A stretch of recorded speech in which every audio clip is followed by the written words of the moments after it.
It's July 20, 1944, and Adolf Hitler is at his headquarters, the Wolf's Lair in East Prussia, overseeing the crumbling Nazi war effort. The Allies have landed in Normandy, and the Soviets are closing in on the Eastern Front. Hitler's grip on power is slipping, and the world is starting to realize that victory for Germany is no longer certain. But today, in the midst of this chaos, a group of high-ranking officers is planning to kill Hitler. Colonel Klaus von Stauffenberg is at the center of this bold conspiracy. A decorated war hero, Stauffenberg had grown disillusioned with Hitler's tyrannical rule and the devastation caused by the war. After being wounded in North Africa, losing an eye, a hand, and 2 fingers, he was even more determined to stop the war that was tearing Germany apart. Stauffenberg and his fellow conspirators, officers and civilians from within the German military, believed the only way to save Germany was to remove Hitler. The plan was daring. Stauffenberg would attend a high-level meeting at the Wolf's Lair, carrying a briefcase bomb designed to kill Hitler. The bomb was set to explode shortly after he left the room, giving the conspirators a chance to take control of key military and government sites in Berlin and negotiate a peace with the Allies. Stauffenberg arrived at the Wolf's Lair early in the morning on July 20, ready to execute the plan. He slipped the briefcase, packed with explosives, under the table near Hitler.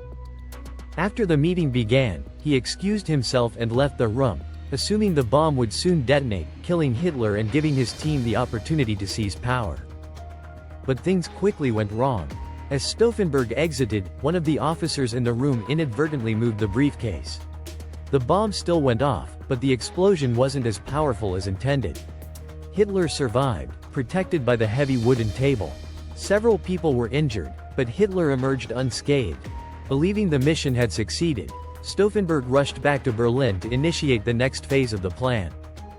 But within hours, the news came that Hitler was alive, though wounded. The plot fell apart rapidly. Within hours, the conspirators were arrested, and the Gestapo moved swiftly to round up anyone linked to the plot.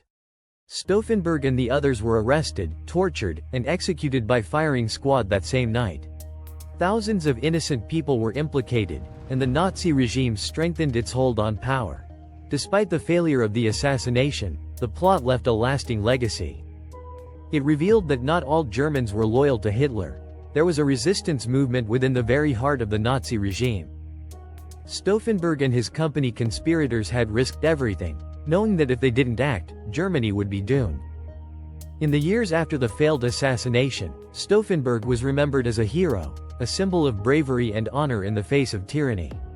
The Valkyrie plot may have failed, but it demonstrated that even in the darkest times, courage can still inspire others to resist evil.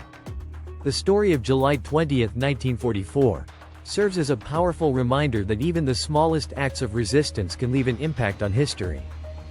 While the plot may not have ended Hitler's reign, it showed the world that there were Germans willing to risk everything for the chance to stop the madness. Though the attempt failed, the courage of the plotters lives on, reminding us that standing up against tyranny, even in the face of overwhelming odds, can inspire future generations to fight for what is right.